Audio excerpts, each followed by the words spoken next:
اسلامی تعلیمات کی اساس توحید ہے، لیکن دوسرے الہامی مذاہب جیسے یہودیت، عیسائیت وغیرہ ان کے مقابلے میں توحید اسلام کی امتیاز کو اجاگر کرنے والا نہیں، بلکہ اسلام کی امتیاز کو اجاگر کرنے والا عقیدہ رسالت ہے، کیونکہ توحید پر یہودیت بھی قائم ہے اور آج تک ہے، اور توحید پر ابتداءً عیسائیت بھی ایمان رکھتی تھی، پھر وہ بعد میں تثلیث کے عقیدے کے قائل ہو گئے، اور آج عیسائی دنیا میں جیسے ہی علم و شعور نے ترقی کی ہے وہ دوبارہ توحید کی طرف آ رہے ہیں۔ وہ وقت آئے گا کہ اس کو دنیا کے سارے لوگ مانیں گے، اس لیے توحید دیگر مذاہب سے مینار امتیاز نہیں، اسلام کی انفرادیت رسالت محمدی کے سبب ہے۔ اس لیے ہجرت سے قبل مکے میں جتنی صورتیں نازل ہوئیں ان کے بیشتر حصے کا موضوع توحید اور آخرت تھا، یعنی جب خطاب کافروں اور مشرکوں سے تھا تو قرآن کا موضوع توحید اور آخرت تھا، مگر جب ہجرت کے بعد مسلمانوں کا اپنا معاشرہ قائم ہو گیا اور قرآن کا خطاب مومنوں سے ہوا تو مدنی صورتوں میں قرآن کا سارا زور رسالت پر ہو گیا۔ گویا یہ سمجھایا جا رہا ہے کہ جب اسلامی معاشرہ قائم ہو جائے تو پھر ان کی اساس اور امتیاز رسالت محمدی کے ساتھ ہے۔ توحید کی بنیاد قائم ہو چکی تھی اور اب مسلمانوں کا امتیاز عقیدہ رسالت میں ہے۔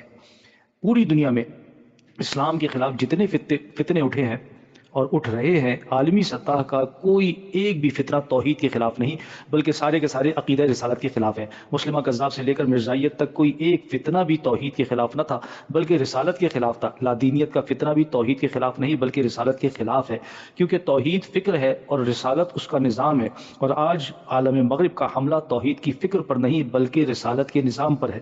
لوگوں کو لادین بنایا جا رہا ہے۔ اہل قرآن کے نام پر چکڑالیویت کا فتنہ بھی رسالت کے ہی خلاف ہے۔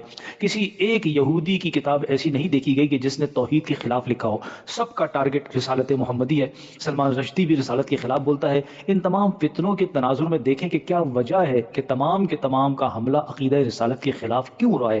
اس لیے کہ دشمن بھی سمجھتا ہے کہ اگر امت مسلمہ کو موت سے ہمکنار کرنا ہے تو ان کے ربط رسالت کو کاٹ دو، ان کی نسبت رسالت کو کمزور کر دو، ان کے دلوں میں شکوک و شبہات کو پیدا کر دو، ان کے دل میں حضور صلی اللہ علیہ وسلم کے ادب و محبت کو ختم کر دو۔ امت نہ رہے گی جب ان کے دل میں رشتہ غلامی مصطفیٰ نہ رہے گا۔ جب یہ پتہ چل گیا کہ دشمن کا سارا زور مسلمانوں کے اس محاذ پر ہے تو مسلمانوں کو دشمن کے حملے سے بچانے کے لیے کس محاذ کو مضبوط کرنا پڑے گا؟ جس محاذ پر دشمن کے حملے نہ ہو رہے ہوں کوئی اس محاذ پر بھی فوجیں جمع کرتا ہے۔ پوری دنیا کا قاعدہ ہے کہ جس محاذ پر دشمن کی نگاہ ہو اسی محاذ کی حفاظت کی جاتی ہے۔ حملے کا خطرہ ہو کشمیر کی طرف اور آپ ساری فوجیں لگا دیں کھوکھرا پار بارڈر پر تو کیا ہوگا؟ جس محاذ پر دشمن کی نگاہ ہو اسی کو مضبوط کیا جاتا ہے۔ آج امت مسلمہ کے ایمان کی بقا کا راز عقیدہ رسالت کو مضبوط کرنے اور اسی کی حفاظت میں ہے، اسی نسبت کو مستحکم کرنے میں ہے کہ رسالت سے ہی عقیدہ توحید کی حفاظت ہوتی ہے، اور جب بات رسالت کی ہوتی ہے تو زور سنت پر دیا جاتا ہے۔ جب سنت سے پوچھا جائے تو سنت سارا زور محبت پر دیتی ہے۔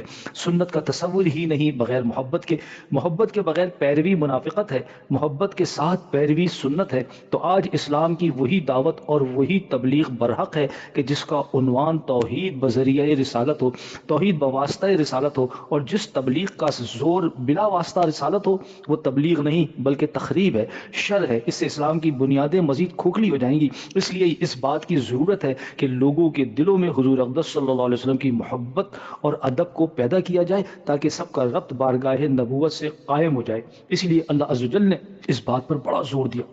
حق تعالیٰ نے فرمایا لِتُؤْمِنُوا بِاللَّهِ وَرَسُولِهِ وَتُعَزِّرُوهُ وَتُوَقِّرُوهُ وَتُسَبِّحُوهُ بُكْرَةً وَأَصِيلًا، کہ ایمان لاؤ اللہ پر اور اس کے رسول پر، اور پھر میرے اس رسول کی تعظیم کرو، ان کی توقیر کرو، پھر میری تسبیح پڑھو صبح اور شام۔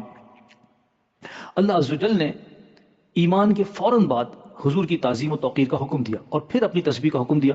معلوم ہوا کہ ایمان والوں پر ایمان لانے کے بعد جو چیز سب سے پہلے فرض ہوتی ہے وہ رسول اللہ صلی اللہ علیہ وسلم کی تعظیم ہے۔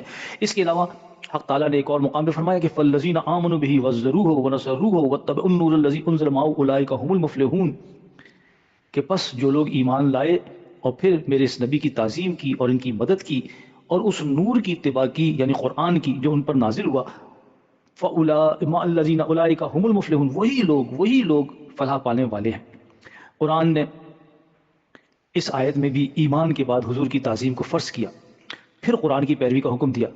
ایک اور مقام پہ اللہ نے فرمایا وَآمَنْتُ بِرَسُولِهِ وَعَزَّرْتُمُوهُ، کہ میرے رسول پر ایمان لاؤ اور ان کی تعظیم کرو۔ یہ تعظیم بحکم رب العالمین ہم سب پر اسی طرح واجب ہے جس طرح ہمیں ایمان لانے کا حکم دیا گیا، اور یہ سارے فرضوں میں بڑا فرض ہے، سارے ایمان کی روح ہے، ساری عبادتوں کی جان ہے۔ اگر حضور کی تعظیم میں فرق آ جائے تو ساری عبادتیں رائگاں چلی جاتی ہیں۔ اللہ عز و جل نے فرمایا کہ یا ایھا الذین آمنوا لا ترفعوا اصواتکم فوق صوت النبی ولا تجهروا له بالقول كجهر بعضکم لبعض ان تحبط اعمالکم وانتم لا تشعرون۔ اے ایمان والو، اپنی آواز کو حضور کی آواز سے بلند نہ کرو، نہ ان کو ایسے پکارو جیسے آپس میں ایک دوسرے کو پکارتے ہو، کہیں تمہارے سارے اعمال ضائع نہ ہو جائیں اور تمہیں اس کی خبر بھی نہ ہو۔ بے ادبی اور گستاخی دور کی بات ہے، صرف آواز بلند کرنے سے ہی اعمال کے ضیاع کا خطرہ ہے، کیونکہ حضور صلی اللہ علیہ وسلم خود ساری عبادتوں کی روح ہیں۔